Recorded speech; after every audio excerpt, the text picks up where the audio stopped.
बिस्मिल्लाहिर्रहमानिर्रहीम। अस्सलाम वालेकुम। मैं हूं लुकमान शाह। नाजरीन, ये कहा जा रहा था कि रमज़ान मुबारक जो ही गुजरेगा, ईद का त्यौहार गुजरेगा तो शहबाज शरीफ हुकूमत की मुश्किलात में इजाफा होगा। वो इस वजह से कहा जा रहा था कि अपोजिशन ने 6 जमाती ग्रैंड अलायंस भी बना दिया है। वो भी एक तहरीक चलाने जा रहे हैं। दूसरी तरफ मौलाना फजल रहमान भी शदीद गुस्से में हैं। वो भी सड़कों पर आने की बात कर रहे हैं। लेकिन शहबाज शरीफ को जो सबसे बड़ा मसला दरपेश है, सबसे बड़ी अपोजिशन, वो उनके अपने घर से है। यानी मियां नवाज शरीफ इस वक्त घर में ही अपोजिशन का रोल अदा कर रहे हैं। कहने वाले ये भी कह रहे हैं कि मियां नवाज शरीफ ने मौलाना फजल रहमान की सूरत में हुकूमत के खिलाफ एक तहरीक शुरू कर रखी है, जिसकी पुष्पनाई मुकम्मल तौर पर नवाज शरीफ कर रहे हैं। अगर नवाज शरीफ चाहें तो मौलाना फजल रहमान हुकूमती बेंचों पर आके बैठ सकते हैं।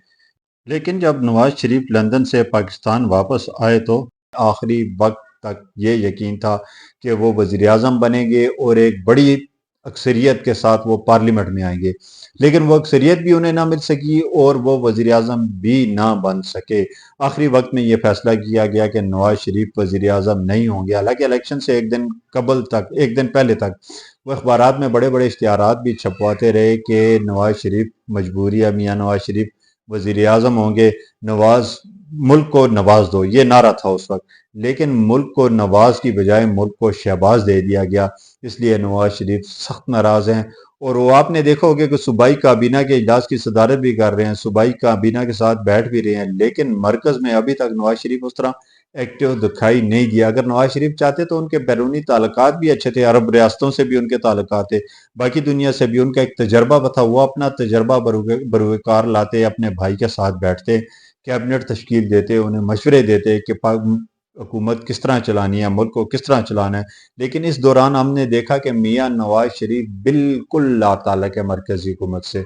अपनी बेटी को तो मशवरे दे रहे हैं, लेकिन भाई के मामले में वो बिल्कुल भी लाताल्लुक़ी इख्तियार कर चुके हैं।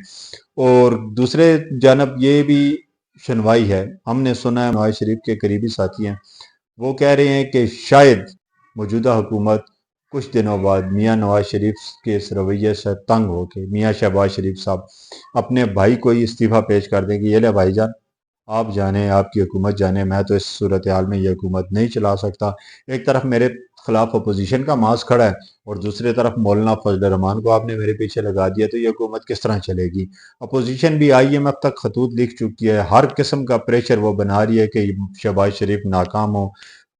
ये भी कहा जा रहा है कि अगर शहबाज शरीफ नाकाम हुए तो मुल्की मईशत पे इसके मनफी असरात पड़ेंगे, क्योंकि मईशत पहले ही हमारी सही ट्रैक पे तो चल नहीं रही। तो इसलिए बेहतर ये होगा कि मियाँ नवाज शरीफ साहब अपने भाई का साथ दें, मरकज़ में उनका हाथ बटाएं, उनके साथ बैठें, उनके मशवरे दें, ये हुकूमत चलाने में उनकी मदद करें। अगर नवाज शरीफ ने शहबाज शरीफ का साथ ना दिया और इस हुकूमत को कामयाब ना किया, अगर ये सब कुछ ना हुआ, तो नून लीग की सियासत हमने इलेक्शन में देख चुके हैं, हम पहले भी, कि नून लीग की सियासत, नून लीग का वोटर अब वो नहीं रहा जो एक दौर में पंजाब में नून लीग का तोती बोलता था। अब ऐसा नहीं है, अब नून लीग की बजाय PTI का पंजाब में भी तोती बोलता है।